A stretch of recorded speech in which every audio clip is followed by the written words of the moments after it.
Hello friends, स्वागत है आपका आप सबके पसंदीदा यूट्यूब चैनल लक्ष्य विद विकास सर में। दोस्तों, आज अपन 22 नवंबर का करंट अफेयर्स को कवर कर रहे हैं। तो आज दिन भर की जो भी घटनाएं हैं वो अपन इसमें कवर करेंगे। कुछ 2-3 दिन का भी है आपका, तो इसको आप लोग तो चलिए स्टार्ट करते हैं अपन। फर्स्ट क्वेश्चन है, हाल ही में केंद्र सरकार द्वारा किसे भारत का नियंत्रक महालेखा परीक्षक कैग नियुक्त किया गया? Who has recently been appointed as the Comptroller and Auditor General of India by the central government? तो केंद्र सरकार ने श्री संजय मूर्ति जी को आपका भारत का कैग नियुक्त किया है। ये IAS अधिकारी हैं, 1989 बैच के हिमाचल प्रदेश कैडर के अधिकारी हैं। पूर्व उच्च शिक्षा सचिव के संजय मूर्ति को बृहस्पतिवार को राष्ट्रपति द्रौपदी मुर्मू ने भारत के नियंत्रक और महालेखा परीक्षक के रूप में शपथ दिलाई। के संजय मूर्ति को सोमवार को केंद्र सरकार ने नया CAG नियुक्त किया था। गिरीश चंद्र मुर्मू का ये स्थान लेंगे, जो बुधवार को अपना कार्यकाल इन्होंने पूरा किया है। नेक्स्ट है, शैक्षणिक वर्ष 2022-23 के दौरान भारत ने अमेरिका में अंतर्राष्ट्रीय छात्रों के शीर्ष स्रोत के रूप में किस देश को पीछे छोड़ दिया है? Which country has India overtaken as the top source of international students to the US during the academic year 2023-24? तो चीन को भारत ने पीछे छोड़ दिया है, यानी भारत के लोग उच्च शिक्षा के लिए चीन को पछाड़कर सबसे ज़्यादा मात्रा में अमेरिका में शिक्षा प्राप्त करने के लिए गए हुए हैं। 15 वर्षों के अंतराल के बाद भारत ने 2022-23 शैक्षणिक वर्ष के लिए संयुक्त राज्य अमेरिका में अंतर्राष्ट्रीय छात्रों के अग्रणी स्रोत के रूप में अपना स्थान पुनः प्राप्त कर लिया है और चीन को पीछे छोड़ दिया है। अंतर्राष्ट्रीय शैक्षणिक आदान प्रदान 2024 पर नवीनतम ओपन डोर्स रिपोर्ट के अनुसार भारत ने उल्लेखनीय 23% की वृद्धि दर्ज की है, जिसमें 3.3 लाख से अधिक छात्र उच्च शिक्षा के लिए अमेरिका जा रहे हैं। तो ये आपको याद रखना है।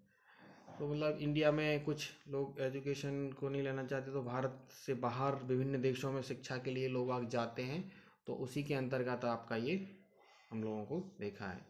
नेक्स्ट क्वेश्चन है, निम्नलिखित में से किस राज्य के 24 तटीय गांवों को यूनेस्को द्वारा सुनामी रेडी के रूप में मान्यता दी गई है?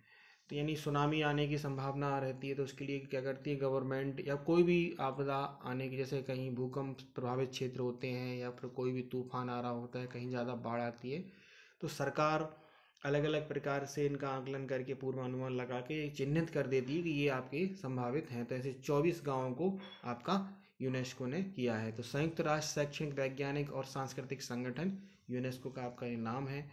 उड़ीसा के 24 तटीय गाँवों को सुनामी रेडी के रूप में मान्यता दी है। इन गांवों में बालासोर, भद्रक, केंद्रपाड़ा, जगत सिंहपुर, पुरी, गंजम जिलों के गांव शामिल हैं। ये आपके ज़िले हैं, इन जिलों के उड़ीसा के गांव उसमें शामिल किए गए हैं। अभी हमने देखा कि उड़ीसा में हाल ही में तूफान आया था, दाना नामक तूफान, जो पुरी में काफ़ी तबाही इसने मचाई थी। तो उसी के बाद आपका ये डिसीजन लिया गया है कि आगे कभी ऐसी कोई आपदा आती है तो उसके लिए पहले से सरकार कुछ कदम उठाए और वहाँ पर आपका ये रहे।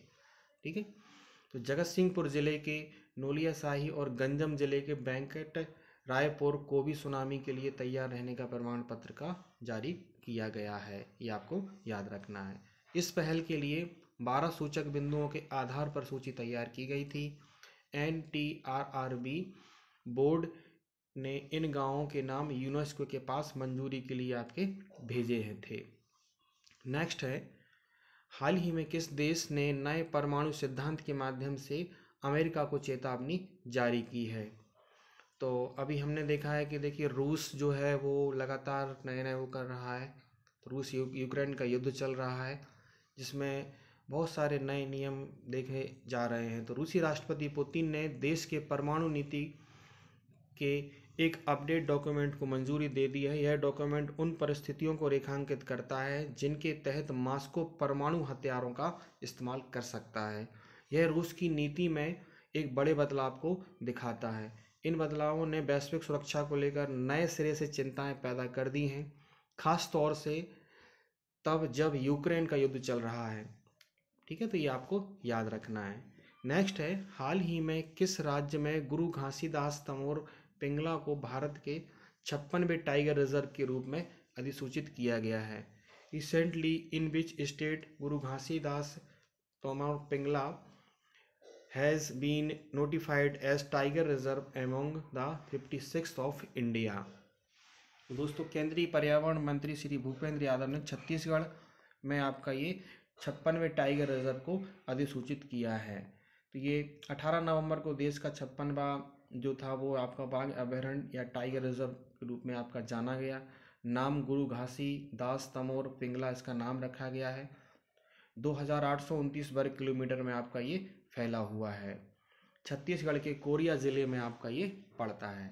इसका जो नाम है आपका जन्मभूमि सुधारक आपके जो गुरु घासीदास हैं इनके नाम पर इसका नाम रखा गया है। ये आपको याद रखना है। टाइगर रिजर्व आपके याद है रखना है आपको, कौन कौन से टाइगर रिजर्व कहाँ कहाँ हैं, ये सारे आप लोग लिस्ट याद कर लीजिएगा, जिससे आपको एग्ज़ाम में ये पूछे जाते रहते हैं कि कौन सा टाइगर रिजर्व कहाँ है और किस जगह पर क्या क्या चीज़ इसमें है। हाल ही में किस देश में लगभग 40 वर्षों में पहली बार राष्ट्रीय जनगणना शुरू की है? तो इराक ने दोस्तों आपकी ये शुरू की है।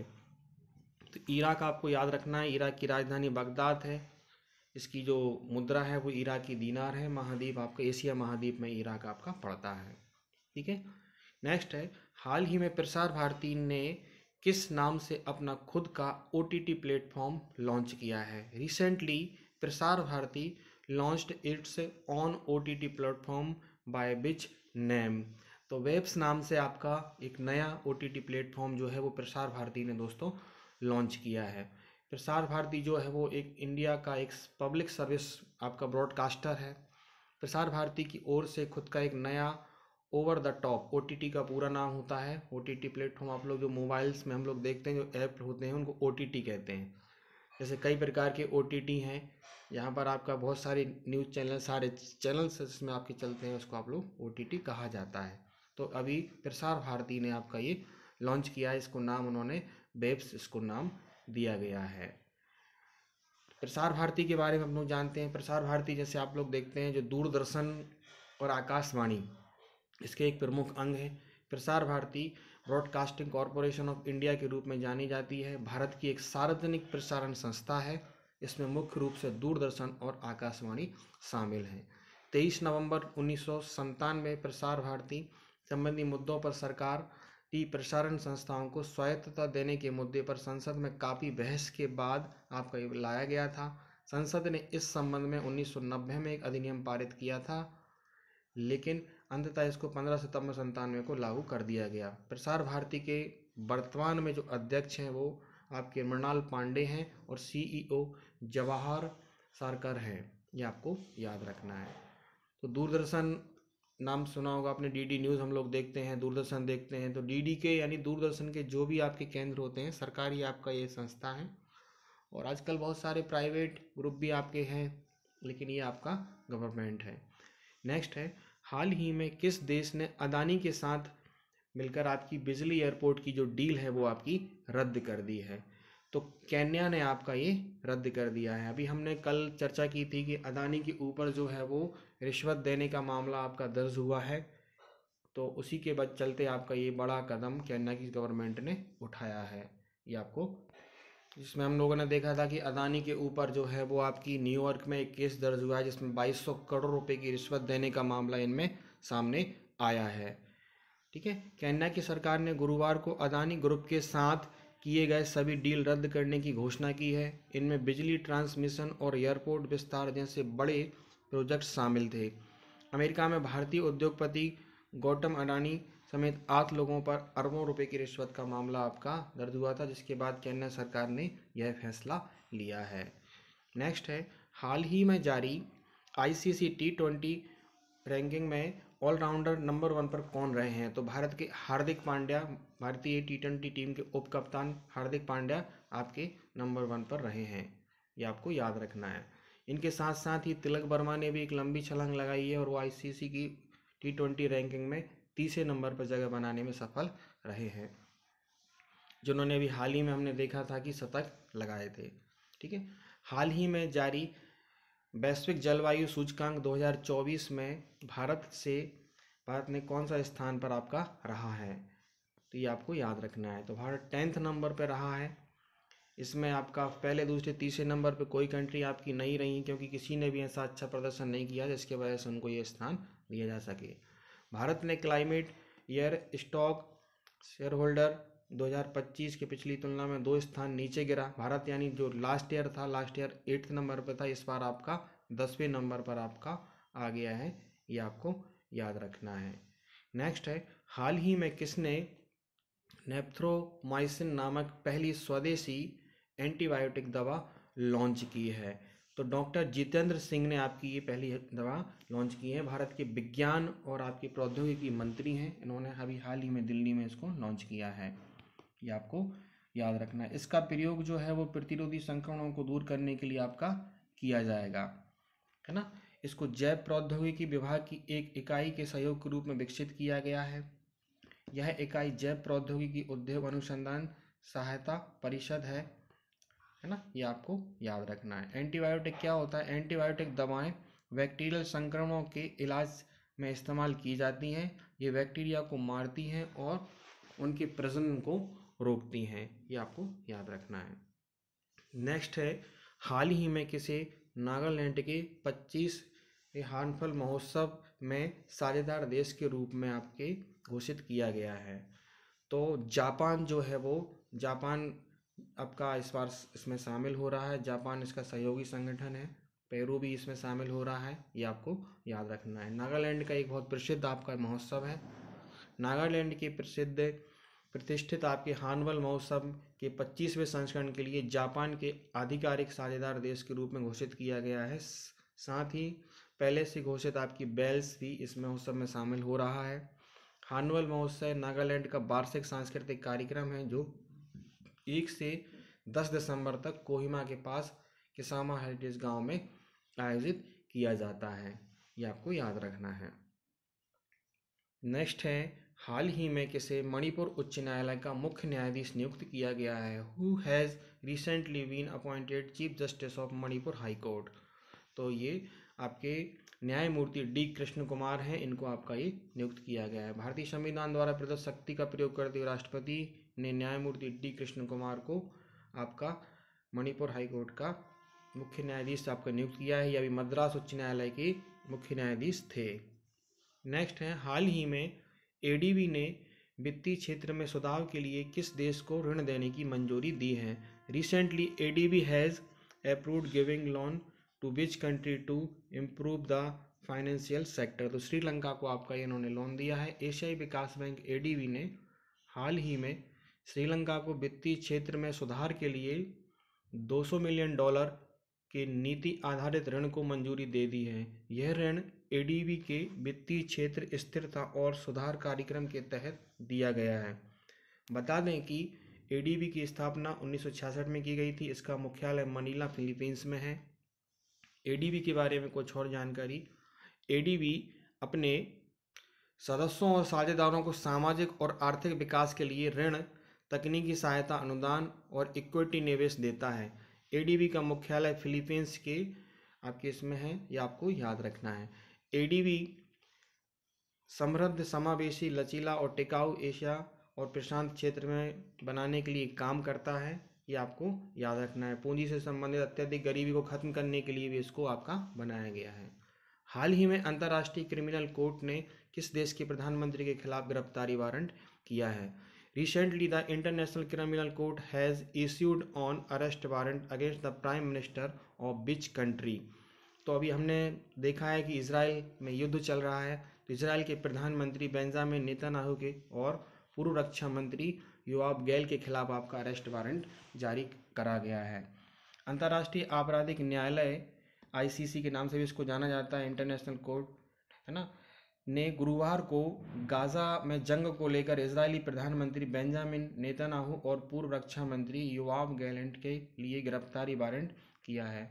लेकिन इसके बाद नेतन्याहू के दफ्तर ने एक बयान जारी करके इसे यहूदी विरोधी बताया है। इसके ऊपर विश्व में भी कई प्रकार के मतभेद पैदा हो गए हैं, तो पश्चिमी देश जो है वो कई उसमें बैठ गए हैं। कोर्ट से गिरफ्तारी वारंट जारी होने पर अमेरिका नाराज़ है। ब्रिटेन, इटली और कनाडा बोले हैं यदि हमारे यहाँ आते हैं तो इनको गिरफ्तार करेंगे। इजरायली पीएम बेंजामिन नेतन्याहू पर अंतर्राष्ट्रीय क्रिमिनल कोर्ट ने लगाए वार क्राइम के आरोपों और अरेस्ट वारंट पर पश्चिमी देश आपस में बढ़ गए हैं। इसमें ब्रिटेन, कनाडा, नीदरलैंड्स, इटली ने कहा है अगर नेतान्याहू हमारे देश में आते हैं तो हम गिरफ्तार करेंगे। ये आपको याद रखना है। क्या है इंटरनेशनल क्रिमिनल कोर्ट या आईसीसी? आईसीसी नीदरलैंड के द हेग में स्थित एक स्थायी इंटरनेशनल कोर्ट है जिसको हम लोग अंतर्राष्ट्रीय न्यायालय के रूप में भी जानते हैं। 1998 में इसकी स्थापना हुई थी। इसका कानून आधारित रोम आपका स्टैट्यूट या अधिनियम है। आईसीसी 4 प्रमुख अपराधों के लिए जिम्मेदारी तय करती है: नरसंहार, मानवता के खिलाफ अपराध, वार क्राइम, आक्रामकता का अपराध। इसका नाम इंटरनेशनल क्रिमिनल जस्टिस के जरिए दोषियों को दंडित करना है। इसमें 123 सदस्य हैं।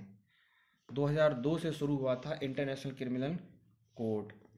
इसके अंतर्गत कोर्ट ने शुरुआत आपकी हुई थी। ये संस्था दुनिया भर में होने वाले वार क्राइम, नरसंहार, मानवता के खिलाफ आपका काम करता है। इंटरनेशनल क्रिमिनल कोर्ट में शामिल नहीं है अमेरिका, रूस और आपका चीन। दुनिया के जिन 123 देशों ने रोम संधि पर दस्तखत किए हैं वही इसके सदस्य हैं। 31 देश ऐसे हैं जिन्होंने रोम समझौते पर दस्तखत तो किए हैं लेकिन इसे मान्यता नहीं दी है। अमेरिका, रूस, यूक्रेन इन 31 देशों में शामिल हैं, इसलिए आईसीसी के सदस्य आपके नहीं हैं। भारत और चीन ने रोम संधि पर हस्ताक्षर नहीं किए हैं, इसलिए वो इसके सदस्य नहीं हैं। ये आप लोग याद रखिएगा। नेक्स्ट है, हाल ही में खिल्ली राम मीणा को किस राज्य का मुख्य सचिव नियुक्त किया गया है? तो मिजोरम का इनको नियुक्त किया गया है। 1993 बैच के केंद्र शासित प्रदेश के आपके कैडर के आपके अधिकारी हैं। ये आपके हम लोगों को याद रखना है कि तीसरे ऐसे व्यक्ति हैं जो आपके ऐसे व्यक्ति जो ब्यूरोक्रेसी से आपके डायरेक्ट मुखिया बने हैं। अभी हाल ही में अमृतलाल मीणा को बिहार का मुख्य सचिव बनाया गया था, है ना? ये आपको याद रखना है।